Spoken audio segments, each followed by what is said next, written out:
12 мая отмечается День гагаузского радио. С 2000 года оно вошло в региональную кампанию «Телерадио Гагаузии». За 16 лет радио достигло больших профессиональных успехов, а самое главное – признание слушателей. Об этом в сюжете.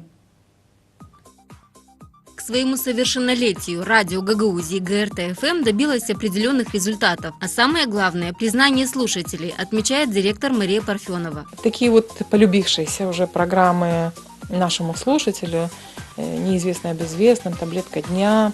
Ну и наши, конечно, коронные программы – это наши новости на всех языках, программа «Диалог в студии», которая является рейтинговой, потому что мы приглашаем в эту программу специалистов, обсуждаем злободневные вопросы, которые интересуют всех жителей нашей автономии. Сотрудники гагаузского радио на протяжении 16 лет стараются представить объективную и достоверную информацию своим радиослушателям. Очень счастлива и очень рада, что я попала в такой дружный коллектив. В любой момент можем друг друга поддержать, помочь в любой ситуации. Веду новости на государственном, русском и гагаузском языках.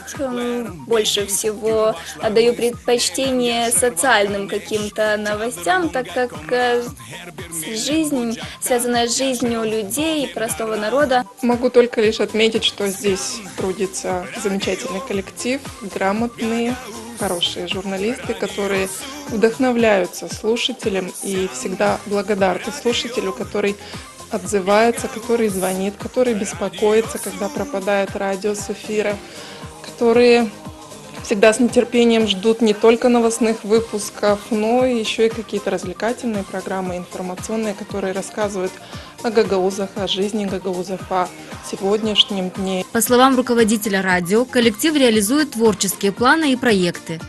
Добрый вечер, уважаемые радиослушатели. В эфире ГРТ-ФМ вы слушаете программу «Вечерний интерактив». С вами я, Дима Константинов. Ваши приветы и поздравления. Следующий час в нашем эфире. С праздником! Именно с этих слов каждый вечер на ГРТ-ФМ в прямом эфире вечернего интерактива своих радиослушателей приветствует Дмитрий Константинов. Вот чем меня привлекает эта профессия, что каждый день бывает что-то новое. То есть, казалось бы, профессия одна и та же, каждый день ты идешь на одну и ту же работу. Но люди всегда разные звонят, и всегда разное общение. И сейчас, наверное, не вспомню какого-то определенного случая. Но бывает, что мы можем посмеяться, смеются наши слушатели, когда, допустим, мы ошибаемся. Я очень замечаю за собой, когда можно что-то не то сказать в эфире, но это прямой эфир. И назад уже не вернешь, и потом друзья даже с меня могут прикалываться насчет того или иного сказанного. Но это прямой эфир, и этим мне нравится вот моя работа, что ты работаешь здесь и сейчас, и уже назад дороги нет. В состав региональной компании «Телерадио Гагаузии» радио Гагаузии вошло 12 мая 2000 года. Хочу пожелать всем своим коллегам и друзьям здоровья, самое главное, крепкого, плодотворной работы, сотрудничества и, конечно же, всего самого доброго.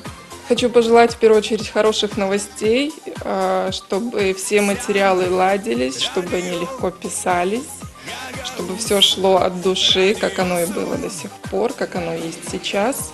Хочу поблагодарить всех-всех за то, что коллектив радио как одна семья работает, несмотря на то, что сегодня, может быть, у каждого есть какие-то проблемы, и я желаю, чтобы их душевное состояние совпадало с их позитивным настроем на работу. В день радиоспециалист по радиовещанию Роман Палачер получил звание «Почетный житель муниципия Камрат». Награду вручил примар города Сергей Анастасов.